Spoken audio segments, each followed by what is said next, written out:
నమస్తే, welcome to our channel. ప్రస్తుతం మనం ప్రజావాణి దగ్గర ఉన్నాము. ప్రభుత్వము ఘనంగా నిర్వహించేటటువంటి సమస్యలు మేము ప్రజల సమస్య తీరుస్తున్నాము అని చెప్పి ప్రజావాణి పెట్టినటువంటి కార్యక్రమంలో ఇప్పటి వరకు కూడా తెలంగాణ రాష్ట్రానికి సంబంధించి ఏ ఒక్క వ్యక్తికి కూడా మాకు ఈ ప్రజావాణి ద్వారా న్యాయం జరిగింది అని చెప్పి మనం ఇక్కడ కూడా వినడం లేదు.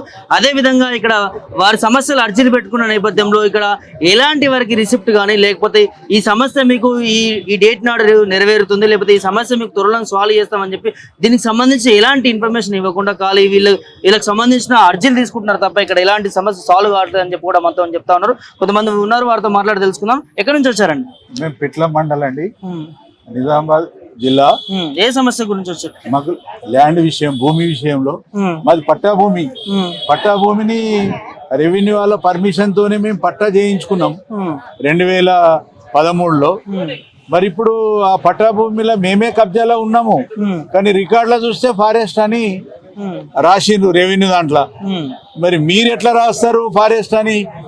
రెవెన్యూ దాంట్లో ఫారెస్ట్ అని మీరు రాయద్దు కదా. మరి ఎవరు నిర్ణయించారు అది? ఇప్పుడు అవన్నీ తొలగించాలా అని మేము క్యాంపు కార్యాలయంకి వస్తే ఇక్కడ ఆ కలెక్టర్లు కానీ మంత్రులు కానీ ఎవరైనా ఉండి స్పందించి ఆ స్పాట్ల నిర్ణయాలు తీసుకుంటారు అనుకొని ఇక్కడ దాకా వచ్చినాం. కానీ ఇక్కడ అటువంటిది ఎలాంటిది లేదు. మీకు 2 రోజులకు మెసేజ్ వస్తుంది, తర్వాత కలెక్టర్ ఆఫీస్కి వెళ్తుంది, తర్వాత ఎంఆర్ఓ ఆఫీస్కి వెళ్తుంది, అది మళ్ళీ మా ఇంటికే వస్తుంది. కానీ దాని మీద ఎలాంటి స్పందన లేదు. దాని మీద చర్యలు తీసుకోవాలనే దాంట్లో మేము కోరుతున్నాం. అంటే ఇది ప్రజావాణి మంచి నడుస్తుందని చెప్తా, ఎట్లుంది మరి? ప్రజావాణి ఇది కరెక్ట్ లేదని చెప్పచ్చు. ఎందుకు? ఎందుకంటే వచ్చిన వ్యక్తికి కరెక్ట్ నిర్ణయం తీసుకొని చెప్పినట్టుగా ఉండాలా. ఆ విధంగా నిర్ణయాలే లేవు ఇక్కడ. దరఖాస్తు తీసుకుంటారు అంతవరకు, కానీ ఇక్కడ స్పందన ఉండాలా ముందు కదా క్యాంపు కార్యాలయంలో. విషయం ఏమది, దాని మీద ఎంబడే ఇక్కడ నుంచి ఇంటిమేషన్. మాకు లెటర్ ఉండాలా, వాళ్ళకి లెటర్ ఉండాలా. ఇప్పుడు అంతా ఆన్లైన్ అయింది. ఆన్లైన్ అయిన తర్వాత లేట్ ఎందుకు అవుతుంది అని మేము కోరుతున్నాం అన్నట్టు. అట్లా ఎవరున్నారు లోపల? మంత్రులు, ఎమ్మెల్యేలు ఉన్నారా? ఎవరు కూడా అక్కడ లేరు. ఖాళీ రెవెన్యూ అధికారులు ఉన్నారు. వాళ్ళు మీకు మెసేజ్లు వస్తాయండి 2 రోజులలో, అది కలెక్టర్ దగ్గరికి వెళ్తుంది, ఎంఆర్ఓ దగ్గరికి వెళ్తుంది అని ఇట్లా చెప్తున్నారు అంతవరకు. కానీ ఇక్కడ దీన్ని బట్టి చూస్తే ఏం న్యాయం జరగదు అనిపిస్తుంది. దీనికి హెడ్ గా ఉన్నటువంటి చిన్నారెడ్డి గారు కూడా లేరు అక్కడ? ఎక్కడ కూడా ఎవరు కూడా లేరు. ఎందుకు పెట్టారు మరి ప్రజావాణి? ఈ ప్రజావాణి ప్రజలకు న్యాయం జరుగుతుందని పెట్టిండ్రు అంటే మేము వచ్చినాం ఇక్కడ దాకా, కానీ ఇక్కడ అటువంటిది ఏం స్పందన లేదు. గొప్పగా చెప్పుకుంటారు కదా మరి ప్రజల సమస్యలు తీరుస్తున్నాము చేస్తున్నాము, మరి ఇక్కడైతే లేదు. ఆ విధంగా అయితే కనిపించడం లేదు. ఆ విధంగా ఉండాలంటే ఆన్లైన్ అన్నట్టు స్పాట్లు ఉండాలి. స్పాట్ కస్టమర్ కు నిర్ణయం జరగాల. నువ్వు కలెక్టర్ మెసేజ్ అని, ఎంఆర్ఓ మెసేజ్ అని స్పాట్ లో పోతుండాలి. మరి ఇప్పుడు ఇంకా మాకే లెటర్లు ఇవ్వడం లేదు, వాళ్ళు ఎలాంటి స్పందన లేదు. ఏం మెసేజ్ వస్తుంది అంటారు? వచ్చిన అప్పుడు మెసేజ్ అయినా ఆ మెసేజ్ 2 రోజులకు వస్తుంది. ఆ మెసేజ్లు వస్తుండొచ్చండి, కానీ వచ్చిన కస్టమరు ఈ ప్రభుత్వం మారింది, ఈ ప్రభుత్వం ద్వారానన్నా నిర్ణయాలు సక్రమంగా జరుగుతాయి అనుకొని ప్రతి వ్యక్తి మేము వస్తున్నాం ఇక్కడ దాకా, కానీ ఇక్కడ ఏం స్పందించినట్టయితే లేదు. ఇక్కడ చూస్తున్నాం దాదాపు 5 సార్లు 10 సార్లు వచ్చినా కూడా ఎలాంటి సమస్య తీరట్లే అని చెప్తా ఉన్నారు. వాస్తవేనా? అది వాస్తవమే అనుకోవచ్చు, దీన్ని బట్టి చూస్తే అట్లే అనిపిస్తుంది. మరి ఎక్కడ కూడా న్యాయమైనట్టయితే లేదు. ఎందుకు పెట్టినట్టు మరి ముఖ్యమంత్రి రేవంత్ రెడ్డి? ఇది మరి పేరుకే పెట్టినారంటవా? ఇప్పుడు అతనైతే వీళ్ళు చేసే కార్యక్రమం మీదకి వెళ్ళి ఆ విధంగానే అనిపిస్తుంది మనకు.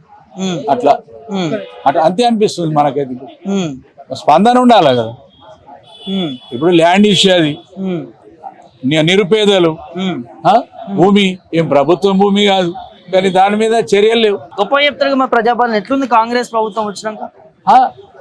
మేము కాంగ్రెస్ ప్రభుత్వం వస్తే అన్ని మారి అందరికి న్యాయం అవుతుంది అనుకొని ఇక్కడ దాకా వచ్చినాం. మరి ఇక్కడైతే అటువంటిది ఏం స్పందన లేదు. స్పందన లేదు. ఎవరైనా కలిసిరా మీరు ఇంతకుముందు ఎమ్మెల్యేలు కానీ మంత్రులు కానీ కలవడం జరిగిందా? మేము ఇంతకుముందు కలెక్టర్ కు, ఆర్డీఓకు అందరు కూడా లెటర్లు ఇచ్చినాం. ఇంతకుముందు కూడా ఇస్తే కూడా ఎలాంటి స్పందన లేదు ఆ గవర్నమెంట్ లో కూడా. ఇప్పుడు కూడా ఇక్కడికి వచ్చినాం. మరి ఇక్కడ నుంచి మాకే లెటర్ ఇవ్వలేదు వాళ్ళు. స్పాట్ల లెటర్ ఉండాలా మాకు, ప్రూఫ్. మేము మీతో న్యాయం కాకపోతే ఇంకే దిశగానే వెళ్ళాలి కదా. మేము చిన్న కరెంట్ బిల్లు కడితేనే మనకి అలా రిసిప్ట్ ఇస్తున్నారు, అలాంటిది ఏం లేదు. అంటే ఏ విధంగా అది దాని మీద మేము అడుగుతున్నాం అన్నట్టు. ప్రభుత్వం ఏం చెప్తున్నాడు ముఖ్యమంత్రి రేవంత్ రెడ్డి గాని ప్రభుత్వానికి కానీ? ఇక ప్రభుత్వం మేము పక్కా అన్ని అమలు చేస్తాము అంటే మరి మేము ఏ విధంగా స్పందించాలా మాకు తెలపాలా ముఖ్యమంత్రి గారు అని కోరుతున్నాం. ప్రజలకు కూడా తెలపాలి కదా మాకు. ఇప్పుడు మా సమస్యలన్నీ మీకు వినిపిస్తున్నాం. మరి మాకు ఏ విధంగా స్పందించి మాకు న్యాయం చేస్తారు? ప్రజలకైతే న్యాయం కావాలి కదా. ప్రజా ప్రభుత్వం అని చెప్తారు కానీ మేము ప్రజలకి న్యాయం చేస్తా ఉన్నాం, అన్ని పథకాలు అమలు చేస్తా ఉన్నాం అని చెప్తా ఉన్నాం. అన్ని పథకాలు అమలు చేస్తామంటే అమలు అయినప్పుడే అమలు కదా. అమలు ఏమైందని? అమలు అయితేనే అమలు.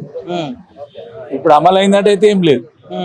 ఓకేనే, మరి ఏం చెప్తాయి ప్రజావాణి గురించి వచ్చేటోళ్ళకి కానీ చూసేటోళ్ళకి కానీ ప్రభుత్వానికి కానీ? ఇప్పుడు మనం చెప్పేది ఏమదంటే, ప్రభుత్వంకు మేము అడిగేది ఏమదంటే, మేము వచ్చినామంటే ఇప్పుడు ఇక్కడ ఐఏఎస్ ఆఫీసర్లు ఉండి మాకు సరి అయిన నిర్ణయం చెప్పాలా వాళ్ళు మాకు. ఇంకా మేము టైం ఇవ్వడానికి రెడీ ఉన్నాం కదా. ఇంకా 4 గంటలు ఆగాలంటే ఆగుతాం. ఇంకా ఏది టైం ఇస్తే కూడా వాళ్ళకి మేము సహకరిస్తాం. కానీ అటువంటిది లేదు. దరఖాస్తు ఇవ్వమంటే ఇచ్చినాం, వెళ్ళిపోతున్నాం. మరి ఇక ఏం నిర్ణయిస్తారు ప్రభుత్వం, ఏం చేస్తారు అనేది ఈ ప్రభుత్వం మీదనే భారం. ఫెయిల్ అయింది అనుకోవచ్చా ప్రజావాణిలో ప్రభుత్వం? ఈ ప్రజావాణిలో ప్రభుత్వం అనేది దీన్ని బట్టి చూస్తే అంతే కనబడుతుంది, అంతే అనిపిస్తుంది. మరి ఇప్పుడు ఇక్కడైతే పరిస్థితులు అట్లున్నాయి, ఏం లేదు స్పందన. వచ్చి పేపర్ అర్జీలు పెట్టుకొని వెళ్ళిపోవడం అవుతుంది. సమస్య సాల్వ్ అయితే లేదు. సమస్య మాకు సాల్వ్ అయితే మేమే స్పందిస్తాం. సాల్వ్ అయిందని చెప్పుకుంటాం. ఇప్పుడైతే ఏం లేదు. మరి గతంలో స్టార్టింగ్ లో చాలా మంది వచ్చి ఇప్పుడు కూడా ఎవరు వస్తలేరు అంటున్నారుగా. అంటే ప్రతి డిస్టిక్ లో కూడా ప్రజావాణి పెట్టిరు కదా, కొన్ని మండలాల్లో కూడా పెట్టిరు. కానీ ముఖ్యమంత్రి క్యాంపు కార్యాలయం వస్తే ఐఏఎస్ అధికారులు ఉంటారు. ఇది ఒక ముఖ్యమంత్రి స్వాధీనంలో ఉంటది. ఇది అది తొందరలో ఇక్కడ నుంచి మెసేజ్ వెళ్తుంది అనేది మేము అనుకుంటున్నాం. మరి దీన్ని బట్టి చూస్తే ఎట్లా వెళ్తుంది, ఎట్లా అవుతుంది అనేది అయితే దాన్ని ప్రభుత్వమే నిర్ణయించాలి కదా. Thank you. చూసారు కదా, ఇలా ప్రజావాణి కార్యక్రమానికి సంబంధించి ఇవాళ ఖచ్చితంగా ప్రభుత్వం ఫెయిల్ అయింది. దీని పట్ల ప్రభుత్వం ఫెయిల్ అయ్యి ప్రజలకు న్యాయం చేయకుండా అన్యాయం చేస్తూ ఉంది. ఇక్కడ ఏదైతే ప్రజావాణి కార్యక్రమంలో ఏ ఒక్క మంత్రి కానీ సంబంధిత అధికారులు కానీ ఎవరు లేకపోవడం, కేవలం వారి సమస్యను ప్రభుత్వం ముందు అర్జీలు పెట్టుకుంటున్నారు తప్ప ఆ సమస్య సాల్వ్ కావట్లేదని చెప్పి వారు చెప్తున్న నేపథ్యం మనకు కనిపిస్తా ఉంది. దాంతోపాటు మొదట్లో చాలా మంది వచ్చిన నేపథ్యం మనం చూస్తాం. ఇప్పుడు మరి చివరికి ప్రజావాణిలో ప్రజల రాక కూడా తక్కువ అయిపోయిందని చెప్పుకోవచ్చు. మొత్తానికి ప్రజావాణి అటర్ ఫెయిల్ అయిందని చెప్పి కూడా ఇక్కడికి వచ్చినటువంటి ప్రజలు చెప్తున్న నేపథ్యం మనం చూస్తా ఉంది.